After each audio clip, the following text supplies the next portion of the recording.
1-1. Ground ball to third base. LaRusso to second. There's one. Throw to first is in time. For the first time in school history, Maryland is a Big Ten tournament champion. 2 balls, 2 strikes. And Huckstorf out to left center field. This has some carry to it. Lambros at the wall, leaps up and makes the catch. Robs a home run, Elijah Lambros. Big hitter in a big spot, Matt Shaw. Driven in the air, left center. He flips the bat. He knew it. It's a grand slam for Matt Shaw. And Maryland has their first lead. Moss on the 1-2 pitch and spanks it out to left. That gets down the line, and Frazier got a good break from first, and he gets the send at third base. Here he comes to the plate. The time is time. What a relay from the Hoosiers. A game saver out and left. We're glad you're with us with Danon Hughes, Connor Onion. Can't wait to get this tournament started here in Omaha. And the final weekend of the regular season, there were 6 teams that had a chance to win the regular season championship. Michigan and Iowa were right there. Nick LaRusso, the other night against Nebraska, 10th inning. After a lightning delay, delayed things for an hour and a half. He hit his 22nd home run of the year and sent Maryland onto the winner's side without a loss in this tournament. The first walk-off home run of his life at any level. Never in Little League, never in high school had he done that. Glad you're with us, Scott Pose, Connor Onion. Now, that was a classic the other night. You have 2 good offenses, 2 of the most powerful teams in the Big Ten. They played a pitcher's duel. Yeah, 51 runs. That's the buzz around the Big Ten right now. That's what Indiana scored in 3 games, the most they've ever scored in a 3-game series against Purdue. They hit, they set career highs. They had the best offensive performance since Coach Mercer got to Indiana.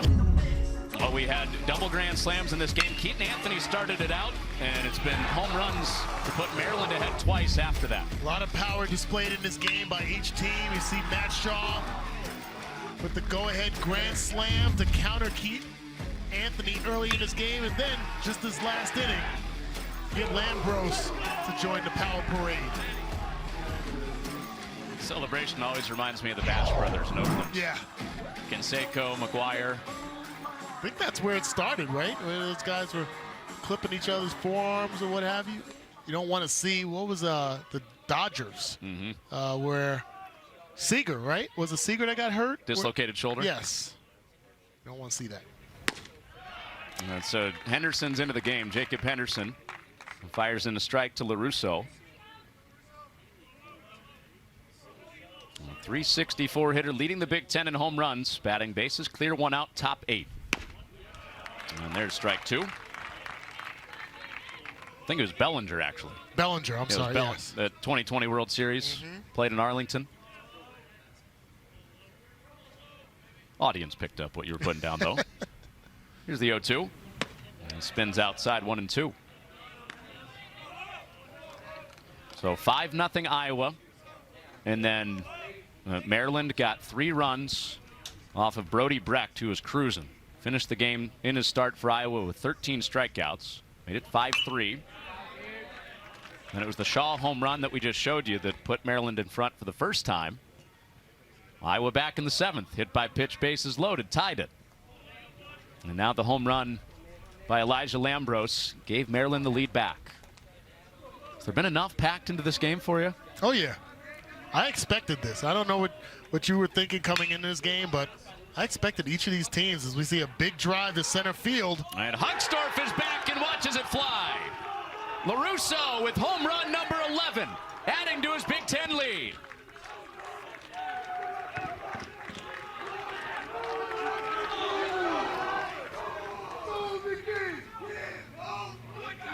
Well, we talked about LaRusso early in the game in the open. Rob Vaughn thinks this kid should be playing in Double-A, and he gets a Double-A swing right there. Arms extended again. Not a bad pitch from Henderson. Low and outside, but LaRusso is able to go down and get it, extend those strong arms. No chance for Huckstorf. Yeah, I think the Tennessee Smokies would take that.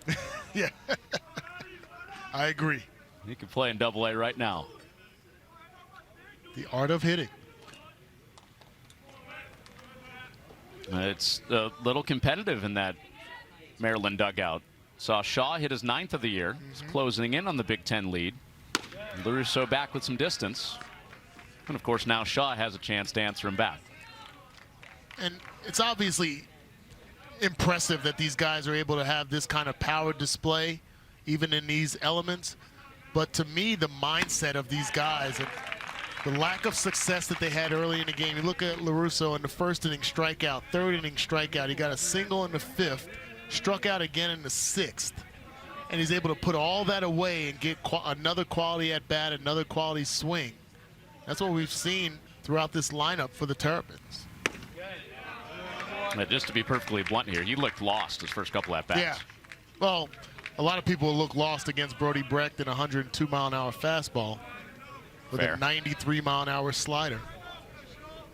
But the ability to kind of wash that away. Shaw to the opposite field.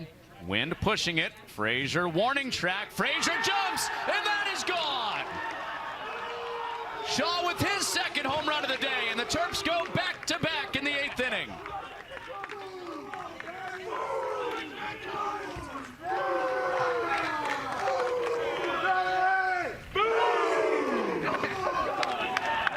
Three of the last 4 Terrapin batters with solo home runs. Good 2-strike swing type there, right on the outside part of the plate. Hit the ball with power where it's pitched. On the outside part of the plate, drive it to right field, get it up in that jet stream, leaves the park. So that race is on at the top of the Big Ten leaderboard. Shaw with 2 homers today is 1 behind his teammate. LaRusso 1, Shaw 2 in the Big Ten in home runs. All right, I'm going to put you on the spot here, Connor. You and I expect to see each other in late May in Omaha for the Big Ten tournament. What do you think their home run numbers, these 2 guys specifically, what their home run numbers will be by then? It's a good question. I think it'll start with a 2. Okay. I think they'll both be at 20.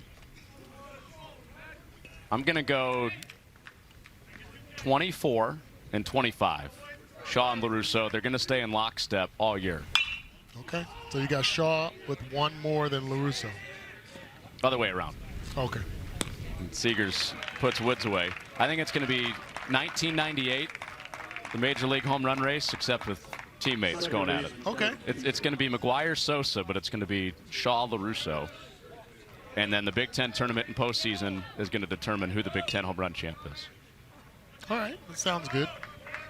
I'm gonna keep a mental note of that. Okay. I mean, that's stuff written for TV. Pitch to Keister's a strike.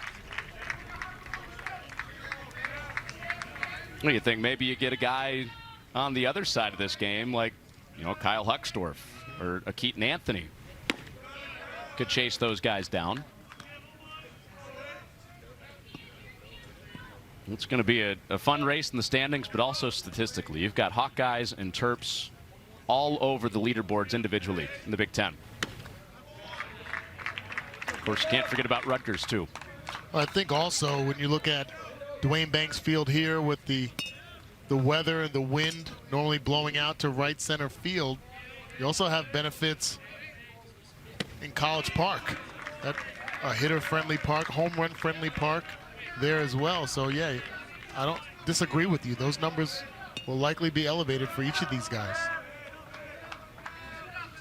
3-1. Swing and a miss. What's your number? You quizzed me on where LaRusso and Shaw are headed. I went 25 for LaRusso, 24 for Shaw, going into the tournament in Omaha. Yeah, I'm going to go 28 for LaRusso, 22 for Shaw. Okay, so a little difference. A little distance, too, for LaRusso and Shaw, but not to begin the season in the Big Ten. Bang, bang, bang. 3 home runs for Maryland, up 3 in the middle of 8. Purdue is 3 outs away on Big Ten Plus from their 2nd Big Ten win after they opened the season at Michigan State. If there's one thing with a Greg Goff team you're going to get, it's a lot of stolen bases, Yes. a lot of action. I love watching their teams play. I mean, that's the aspect of the baseball game. That's the component that I think has been missing in all of baseball, not just college baseball, but definitely in the major leagues. The threat of stolen bases, moving runners, manufacturing runs, like that's all exciting to me. Putting pressure on pitchers.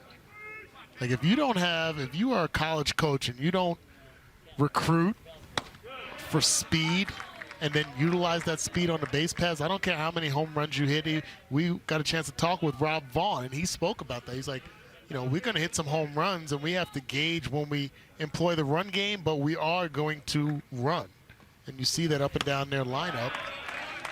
And it helps you as an offense as well, not just by plating runs, but it helps your batters. If you got threats on the base paths that can go 90, steal a couple of bases, what are you going to see as a batter? You're going to see more of that. 94-mile-an-hour fastballs, because pitchers don't want to open up the door for the run game. So you don't want to spike a curveball. You don't want to give the threat of something out of the zone where you're not giving your catcher a chance to stop the run game.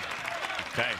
Leadoff walk. Now we get to see the run game philosophy of Rick Keller and the Hawkeyes. We're second in the Big Ten in swiping bats. Yeah, you'd like to see that. I'm not sure if this is the situation where you would employ it down by 3 runs. Maybe if you were down by 1 or 2. But late in the game, top of the lineup, got your power coming up.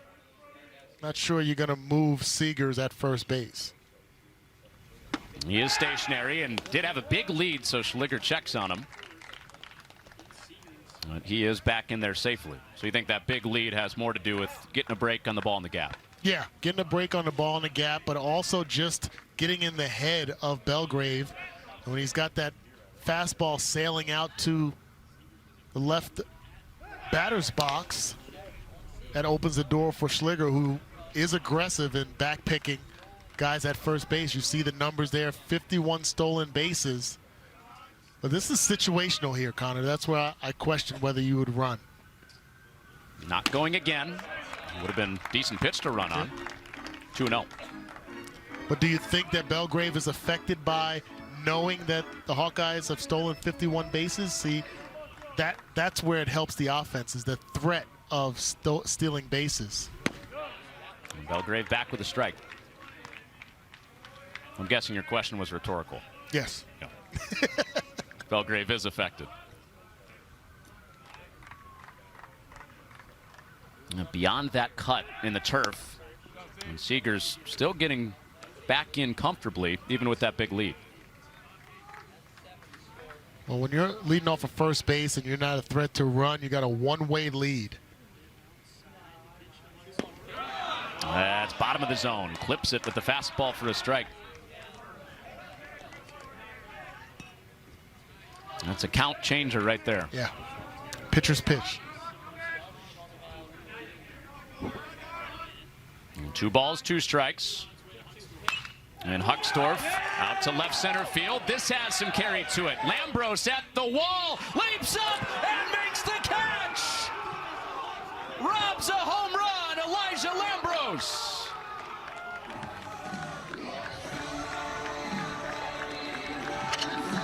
You see the excitement there by Lambros. A great job of timing, athleticism. You can tell that Huckstorf doesn't get all of this ball almost off the end of the bat, but watch how he times it up, knows exactly where he is on the field. You feel yourself going from the field to the warning track, times it well, steals 2 runs from the Hawkeyes.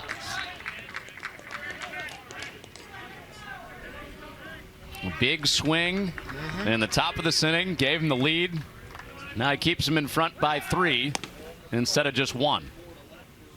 Oh, we've spoken so highly about Matt Shaw and LaRusso. We can't forget about the 9-hole center fielder. As you mentioned, big shoes to fill. Vacated by Bubba Aline. Doricki tops it, first base side, and it's scooped up, but foul. Oh, we got obstruction called. So Doricki is safe at first base. Belgrave got in the way there. No out. Runners will be at first and second with 1 down.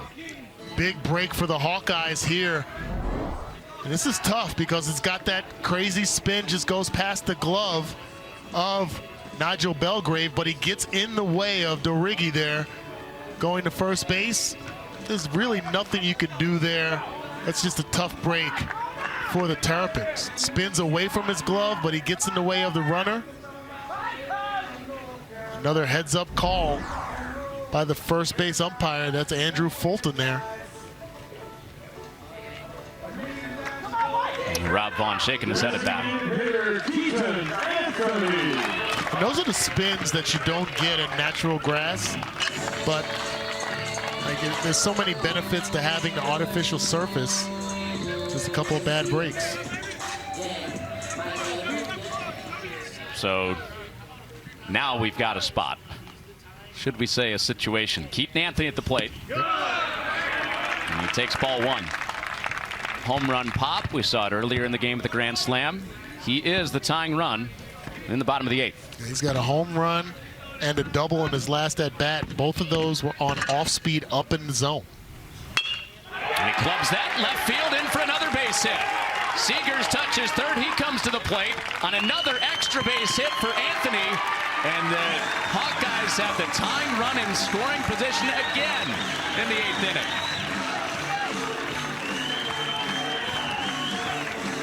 Outstanding approach by Keaton Anthony all throughout this game. He flew out to center field twice, but other than that, it's been extra base hits in abundance for him. Off speed on the outside part of the plate. All 3 of his hits off speed from the opposing pitcher. Plates another run. The tying run at second base. There's Tello. First pitch strike. Blazes onto the outside corner. In the last inning, Belgrave came in out of the bullpen, kept the game tied with the bases loaded. And that's outside, 1-1. Belgrave came in, got the fly out, kept it at 7-7. Then 3 Terps solo home runs, made it 10-7. And Anthony has the tying run out there again. Oh, that takes a big piece out of Schliger. It's 1-2.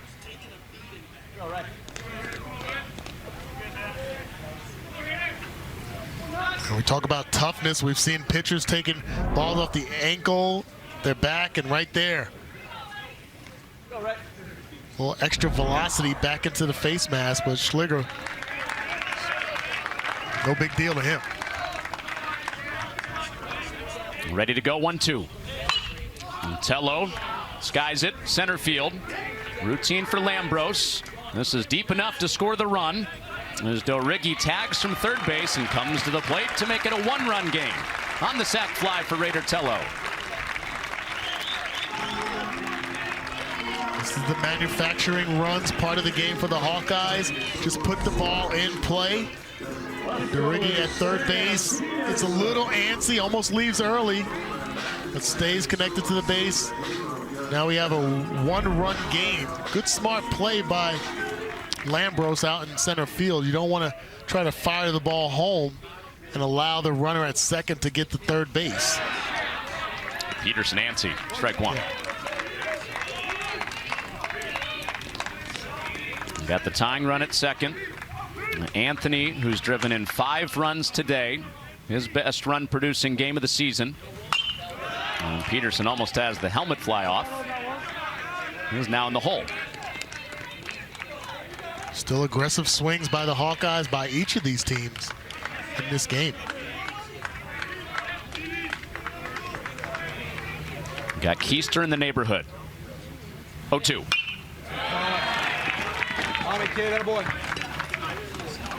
There's no way you're running yourself out of the inning and sending Anthony, right? 2 outs, 2 strikes. I wouldn't be opposed to it. If he can get a good jump, you're seeing same movements right there.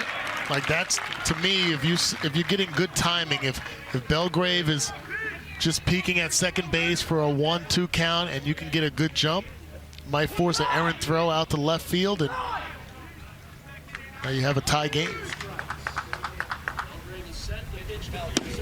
2 balls, 2 strikes. Well, the best arm, if you're thinking about a base hit, potential play at the plate, the best arm is in center. That's Elijah Lambros. Orr and Woods and left and right have very similar arms. Ground ball, left side. LaRusso back on it, and he retires the side.